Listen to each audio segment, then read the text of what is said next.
একটি শিশুদের স্কুলে হামলায় 85 জন নিহত এবং মাসুম শিশু নিহত হয়েছে। আমরা আজকে খবর পেয়েছি ইরানের সর্বোচ্চ নেতা আয়াতুল্লাহ খামেনি শহীদ হয়েছেন। এই পরিচিত হামলার আমরা তীব্র নিন্দা এবং প্রতিবাদ জানাচ্ছি। এই মানবতা বিরোধী শক্তি, বিশেষ করে ট্রাম্প এবং নেতানিয়াহু তাদের নেতৃত্বাধীন আজকে শাসক গোষ্ঠী সারা বিশ্বের জন্য, মানব জাতির জন্য অত ভয়াবহ বিপদ ডেকে আনছে। আমরা তীব্র নিন্দা জ্ঞাপন করছি।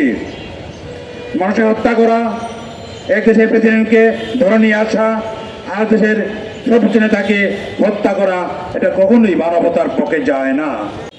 ইসরায়েল এবং মার্কিন রাষ্ট্র তারা যৌথভাবে একটি স্বাধীন রাষ্ট্রের উপরে হামলা করেছে।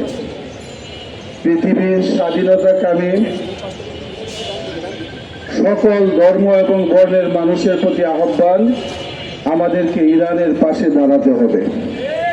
যে আমেরিকা এবং ইসরায়েল যৌথভাবে তারা ইরানের উপরে বিভিন্ন স্থাপনায় তারা হামলা করেছে, শিশুদেরকে হত্যা করেছে, ধর্মীয় সর্বোচ্চ নেতা তাকে শহীদ করা হয়েছে।